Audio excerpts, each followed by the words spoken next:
મધ્યપ્રદેશ અને ગુજરાતની બોર્ડર ઉપર આવેલ કાળા પીપળ ગામમાં લોકો બન્યા ભક્તિમય। વર્ષો જૂના અને ગામ લોકોની શ્રદ્ધાનું કેન્દ્ર એવા સાવન માતાનું મંદિર તેમજ હનુમાનજીનું મંદિર આ વર્ષો પુરાણા મંદિરનું કરાયું જીર્ણોદ્ધાર। દાહોદ જિલ્લામાં આવેલ ઝાલોદ તાલુકામાંથી છૂટા પડેલ અને હાલ નવનિર્મિત એવા ગુરુ ગોવિંદ લીંબડી તાલુકામાં આવેલ કાળા પીપળ ગામમાં આ ગામમાં વસતા લોકોની કુળદેવી એવા સાવન માતાનું તેમજ મહાબલી બજરંગબલી હનુમાનજી દાદાના પેઢીઓથી એટલે કે બાપદાદા વખતથી પુરાણા મંદિર આ ગામમાં આવેલા છે, જે મંદિરોનું નવનિર્માણ કરી જીર્ણોદ્ધાર કરી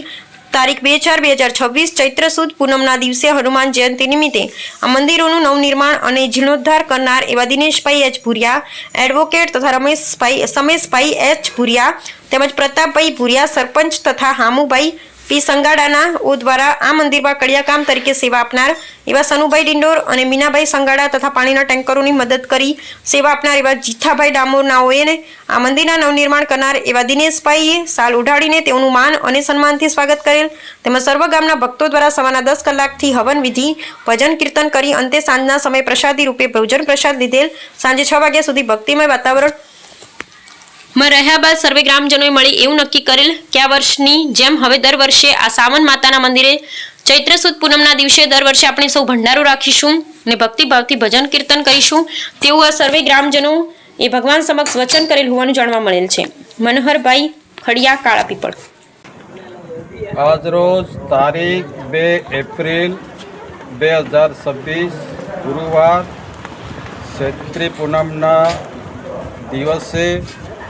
સાયણ ગ્રામ પંચાયત કાળા પીપળ મુકામે આદિવાસીઓની આવેલી કુળદેવી સોન માતા અનાસ નદીના કિનારે ગામની ખેડાની માતા સવાન માતાનું પ્રાચીન મંદિરનું જીર્ણોદ્ધાર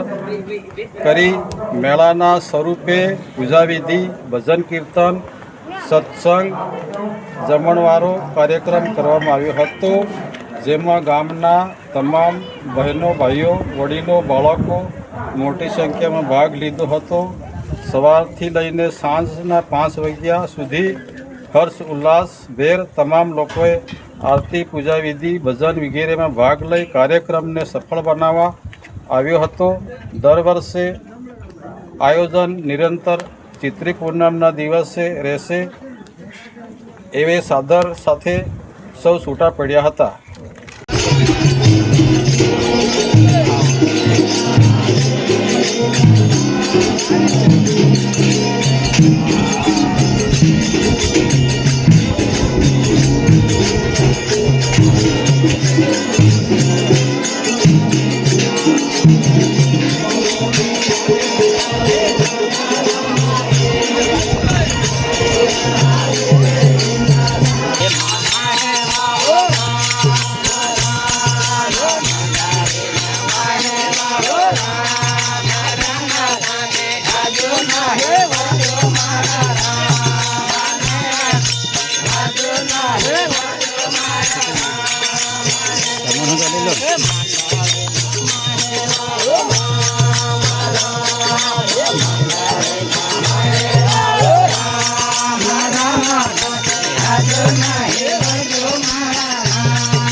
हाँ भाई।